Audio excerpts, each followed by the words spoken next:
السلام عليكم ورحمة الله وبركاته، وأهلا بكم في حلقة جديدة من مهاجم الأهلي.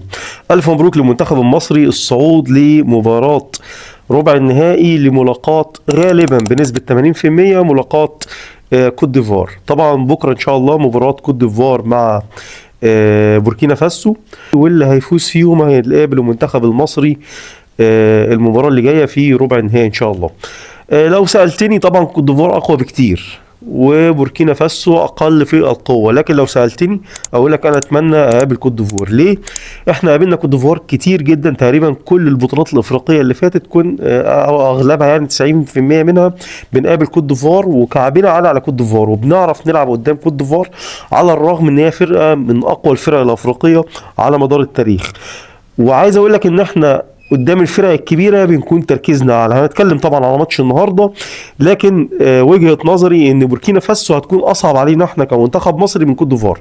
بوركينا فاسو بتلعب على الارض كويس جدا، لعبها شويه شبه لعب جنوب افريقيا.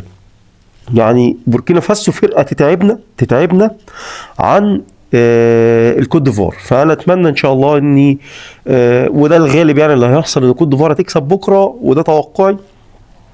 وباذن الله مع تدارك بعض الاخطاء من كابتن حسام حسن نقدر ان احنا نتغلب على الكوت ديفوار في مباراه ربع النهائي باذن الله. بالنسبه لماتش النهارده، سيناريو غريب. انا سيناريو ماتش يقول لك ان المنتخب المصري وحش جدا، السيناريو بيقول كده تمام، يعني يبدو لك ان المنتخب المصري سيء جدا، لكن انا عارف ان انا ممكن اتشتم على الكلمتين دول واسمعني، ومحدش هيقول لك الكلمتين دول. والله الكلمتين اللي انا هقولهم لك دلوقتي مش هتسمعهم في اي مكان في الاعلام المصري.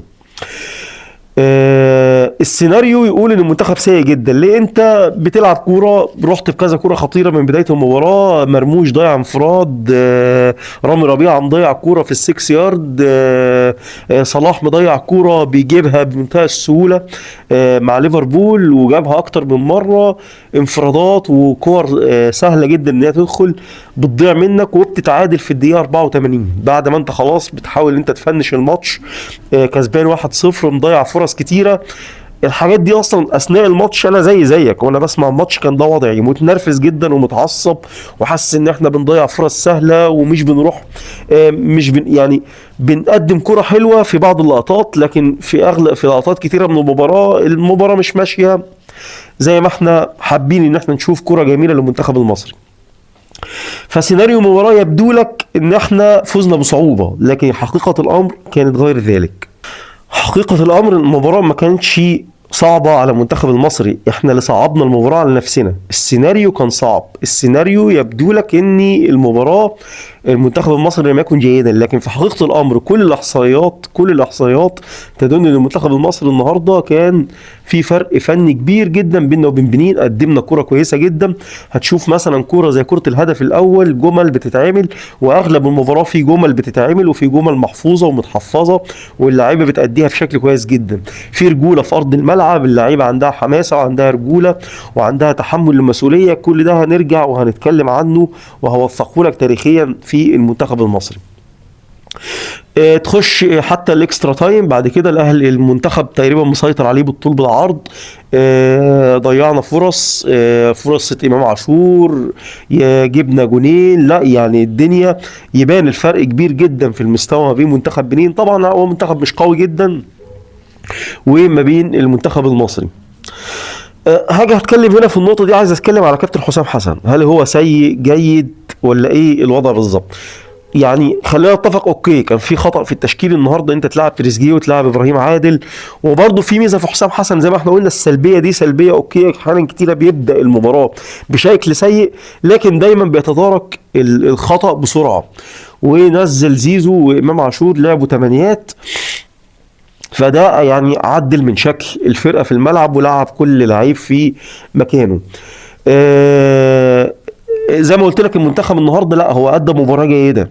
انا عارف ان السيناريو يقول لك ان المباراه كانت سيئه والناس كلها متضايقه، وانا واحد من الناس اللي كانت متضايقه، لكن الفعلي على ارض الواقع لما تبص للاحصائيات، تبص للجمل اللي اتعملت، تبص لتحفيظ اللعيبه، تبص لحاجات كتيره جدا، لا المنتخب لعب مباراه جيده. فانا بس عايز افكر الناس بحاجه، الناس اللي بتهاجم حسام حسن، يا جماعه حسام حسن اول حاجه بيكسب، تاني حاجة بنسبة من 30 ل 40% في الماتشات بيلعب بشكل جيد جدا وبيلعب كرة كويسة جدا، وفي حماسة ورجولة وأداء جيد كنا مفتقدينه قبل كده مع المدربين الأجانب اللي تولوا المنتخب المصري، أو حتى بعض المدربين المصريين اللي تولوا المهام المنتخب المصري ولم يؤدوا بصورة جيدة. أنا بس عايز أفكر الناس، في شباب صغيرة بتسمعني ما حضرتش فترة 2006 و2008 و2010 والفترة الذهبية للأسطورة الكابتن حسن شحاتة، وفي بعض الناس القديمة اللي من سني واكبر مني شوية سمعت وحضرت فترة كابتن حسن شحاتة من اولها لاخرها لكن ناسيين، وفي بعض الناس هتفتكر الكلام اللي انا بقوله لكم كويس جدا. يا جماعة كابتن حسن لما تولى مهمة المنتخب المصري في 2005 كان جاي مؤقت، تمام، كان بيتحارب بشدة من اتحاد الكورة. اداء المنتخب المصري قبل بطولة 2006 لم يكن جيد على الاطلاق، لدرجة ان كابتن حسن اصلا ما كانش هيلعب البطولة ديت. في 2006 الناس اللي حضرت البطولة دي كويس جدا فاكرة، هتفتكر ان احنا كنا بنقول على المنتخب المصري نفس اللي احنا بنقوله الوقت على منتخب حسام حسن، ان احنا بنكسب بدون الوالدين، تمام. كنا مبسوطين جدا. احنا اخر بطوله خد بالك كنا واخدينها في 98، ما كانش من بعيد، من 98 ل 2006 بتتكلم في 10 سنين، في 8 سنين يعني. اخر بطوله واخدينها كانت من 8 سنين، وكان معانا من البطوله بتاعت 2098 دي كان معانا احمد حسن، كان معانا ميدو، كان معانا حسام حسن، كان معانا اكتر من حد على ارضيه الملعب وفي المنتخب المصري من الناس اللي لعبت وخدت بطوله 98. يعني ما كانش منتخب متدهور لسنين طويله. كان الكابتن حسن شحاتة معاه جيل ذهبي، ومع ذلك في بطولة 2006 يا جماعة احنا لم نقدم أجمل كورة. الناس اللي فاكرة بطولة 2006 نحن لم نقدم أجمل كورة على الإطلاق. كان في فرق لعبة قدنا 20 مرة. احنا كسبنا بالرجولة وبدعاء المصريين وبكم الجمهور العملاق اللي كان موجود في 2006. فده وضع طبيعي جدا لمدرب أول بطولة مجمعة يلعبها رسمية بعد 15 سنة عجاف، مش 8 سنين زي بطولة 2006 مع كابتن حسن. انت 15 سنة المنتخب المصري بيقدم أداء ممكن تشوفه في حياتك، ولا أداء ولا رجولة ولا حماسة ولا جملة ولا لعبة ولا أي حاجة كنا بنشوفها من المنتخب المصري خلال ال 15 سنة اللي فاتت من بعد 2010. الناس تتذكر ان افضل بطولة وافضل اداء للمنتخب المصري عبر تاريخه كانت بطولة 2008، مش بطولة 2006 لكن بطولة 2008 مع كابتن حسن شحاتة. دي كان اعلى اداء، ده كان البيك بتاعنا. احنا كسبنا اداء ونتائج وعملاق في الملعب المنتخب المصري كان ساعتها. منتخب 2010 برضو الناس تتذكر، والمؤرخين والناس اللي اتكلمت على بطولة 2010 احنا واخدينها الفرقة كانت نازلة قدامنا خايفة، يعني واخدينها كإرث لبطولة 2006 و2008. يعني أسهل بطولة خدناها كنا بنكسب لأن كعبنا على الفرق، والفرق كانت بتنزل خايفة مننا في الفترة دي والجيل ده مع المنتخب المصري. وكنا لسه 2009 في كأس القارات عاملين أداء عالمي قدام البرازيل وكسبانين إيطاليا. فاللي أنا عايز أقوله للناس، حسام حسن بيقدم أداء كويس، اقسم لكم بالله انا فاكر كويس جدا كان كابتن حسن شحاتة بيتهاجم هجوم غير عادي، وبيتقال ان الاداء اللي بيحصل على ارض الملعب هو منسوب لمستر مانويل جوزيه، وهو جزء منه منسوب لمانويل جوزيه، لكن ده لا ينفي عبقرية واسطورية حسن شحاتة في ادارة المنتخب عشان نكون متفقين. والدليل على ده كتير، يعني مش هتكلم على كابتن حسن، هو الراجل مش محتاج حاجه ان هو يتكلم عنه يعني، لكن في وقتها في 2006 ده كان بيتقال ان كابتن حسن شحاتة بيكسب بدعوات المصريين، ان هو بيكسب بالحظ، وان هو بيكسب بي واللعيبه اللي معاه وبلعيبه الاهلي وباللعيبه مش عارف ايه، ده كله كان بيتقال. فكون ان هو بيتقال على حسام حسن فهو بالنسبه لي اعاده انتاج لتجربه كابتن حسن شحاتة النجاح. خلينا ندعم المنتخب لاخر البطوله ونشوف ده هيودينا لايه.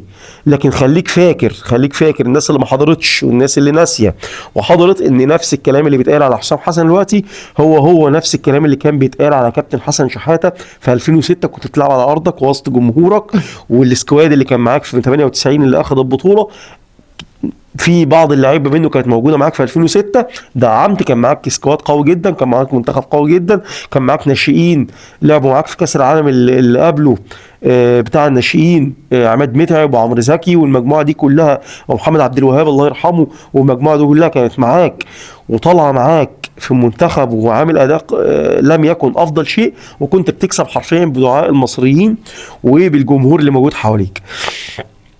فكون ان احنا حتى النهارده بنتكلم ان احنا بنكسب بالحماسه في بعض الاداء، بعض الوقت في اداء جيد للمنتخب، عندك رجوله في ارض الملعب، في تكاتف من اللعيبه والجهاز الفني والدنيا ماشيه، خلينا ندعم ده. ولو قلت لي لو الاداء ده كمل وان شاء الله وصلنا النهائي ولا قدمنا اداء جيد حتى لو لم نوفق في البطوله، اقول لك حسام حسن يكمل لكاس العالم ويحضر بطولة أفريقيا اللي جاية، المنتخب ده يكون شكله أفضل وأفضل وأفضل، وهتوصل لأداءات عالية جدا بإذن الله. فألف مبروك، وانتظروا إن شاء الله حلقة الجمعة هنتكلم فيها عن مباراة المنتخب المصري مع إن شاء الله توقع يعني كوت ديفوار. وشكرا والسلام عليكم ورحمة الله وبركاته.